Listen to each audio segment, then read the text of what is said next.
This video is a continuation from the previous video. So in the last one we've covered, or the last couple, we've covered Aperture. And so the best thing you can do at this point is, because this is all theory, right? It's all an explanation of the data. The next thing you want to do is just go out and take shots and adjust your aperture. And then get home and look at your photos on a computer on a large screen. And really look and see what they are. Now, one of the things that is very helpful, I did this, and I still do this, is I have a little notebook that I take with me, and I take the time and I write down what settings I'm working with, so that when I get back home, I can compare the first shot, I'll put one, right, and what I did, and I can compare the shot on my screen to my settings. And that's really how you get to know your camera. And that's why all photographers have their own equipment. You get to know your camera, and over time of using it, you know exactly where to start. And I'm not saying that you don't eventually still make adjustments and try different shots while you're there in the scene, because you do if you have time, but you don't always. So, like, for instance, the other day, some insect had laid eggs on the big picture window in my house, and a ladybug came along and started eating the eggs. And I wanted to take a photograph of that. And I had the wrong lens on my camera. So by the time I got the right lens on my camera and set my settings and put it up and took a picture, the ladybug walked off. So I've got this picture of a ladybug walking away and some eggs. And the thing is that if you are prepared and you know exactly, like in my case, I knew because of the lighting and the lens, I knew that lens so well. I knew exactly where to start in aperture mode and start taking shots. So you wanna get familiar with your equipment, especially if you want to become a photographer, because it just helps you understand the relationship between what you're shooting and your camera, and you spend less time in the future making decisions, so you're better able to capture shots, especially shots that just happen and you don't have any time to react but to make those settings and take that picture. Okay, so shutter speed. You'll see that represented sometimes as SS or S. It is this part of our triangle over here. Shutter is essentially the length of time that the shutter remains open in order to expose the film or the digital sensor to light that then captures and records that image. Okay? And proper length of exposure of light is what helps us get the right exposure of the light. So it works in harmony with the aperture and the ISO to achieve our correct exposure. The shutter is the mechanism that opens. It's part of the camera body, and it opens, and I'll show you in the next slide an actual shutter. It's the mechanism that allows the light, right? It opens to allow the light to come inside your camera.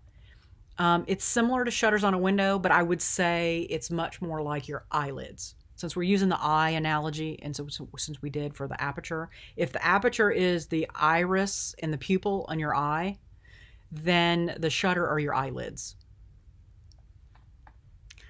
Motion blur is something we're going to talk about. It's controlled by the shutter speed. Essentially, the faster the shutter is moving, the sharper the image. And the slower the shutter, the more motion blur you have. Now, this isn't always true. It just tends to be true generically. And then motion blur isn't necessarily a bad thing. I spent a year and a half intentionally working with the objects in motion, subjects in motion, me in motion, to attempt to create good composition and record that. I spent a year and a half challenging myself to get that right, and I got some really great photos out of it. Learned a lot too. Okay, so here's the actual, we've removed the lens from the camera body and are looking into the camera body, and we are pressing the shutter. And so you can see this is the top and this is the bottom. And while your eyelids are made out of skin, so light can come through them, you can see light through your eyelids. These are made out of plastic, so light does not come through. And if it does, there's a problem with the shutter. It's called a light leak, and you have to have it professionally repaired. I actually had a camera develop a light leak. It was a Minolta. I will never work with Minolta again because of the problems I had with that camera. It's a problematic camera. So anyway, so what happens is this is like your upper eyelid and your lower eyelid. And so close your eyes, and that is what the camera is in its set mode until you squeeze that shutter, and then it will open for however long the shutter speed is set to. So now what you want to do is slowly open your eyes, and you see how that more light comes in through your pupil and hits your retina, and your brain can record that. Close your eyes, open, close, open, close. That's what a shutter does. Okay, so you can see here's the top shutter, and it's got an arm mechanism that raises it, and this one lowers. And every time this will go all the way to the top in every single case, even though these are different shutter speeds. And you can see that is an insanely fast shutter speed. Your brain, our human brain is not capable of imagining that. It's so fast. Any of these. But the camera's capable of doing this, and that's one reason why cameras are expensive. And so what it does is it just opens that shutter. This one goes to here, and this one goes to here, and it fully opens it to fully expose the whole sensor in the back of the camera back here, and capture that image. All right, so it's written as a fraction. You can see shutter speed on this Canon is always written as a fraction. And it is a fraction of a second when you see it written as a fraction. So this is 1/500th of a second, 1/30th of a second, 1/2 of a second. When you see whole numbers, they are seconds. Most cameras only go up to about 2 seconds. And then you have a switch that's called bulb, B-U-L-B. And you will see a B to represent that, and a B will show up here. And basically that means is you need a shutter release cable. Hold that down, and it will keep the shutter open for as long as you have pressed it. And mine locks, most of them lock. And use that for night and low light photography, especially star trails. When I lived out west, we would go outside, a group of us, and you would do a series. If you do a series of these, this was before any of us had Photoshop though. So we would try to do hours of exposure, and you just could go as long as your battery would let you. Sometimes 4 or 6 hours you could get the shutter to remain open and get the star trails. Photoshop was around, it's just none of us had it back then. Now you can take a series of these and compile them in Photoshop. Okay, so back to this. So shutter speeds are fractions of a second for the most part, except until when you get to the seconds. And then, so the bigger the number on the bottom, the faster the shutter's opening. So you'll see the very first one, we're doing 1/500th of a second. The shutter is open for that amount of time. And the image is generally very crystal clear. Obviously, if you are in very low lighting, you may still get motion blur at that fast of a shutter speed. So this is something that it's a whole bunch of, you're juggling. Photography is like you're juggling a whole bunch of balls, and you can't really talk about one as an absolute because it's not. But in order to try to explain the theory so that you begin to understand it as a photography student, I'm going to talk, and we do talk in generalities. So in general, this is a very fast shutter speed. And in general, you're going to capture your image perfectly in average lighting. Okay. 1/125th of a second is pretty much where you can, that and faster, you can handhold your camera. Usually after that, you start to need a tripod. Now, what you'll see to begin to happen as this shutter speed slows down, you're getting motion blur. Now, we don't necessarily recognize motion blur when we're looking at things in real life, but it's there. So what you want to do, see if you can do this. This is hard.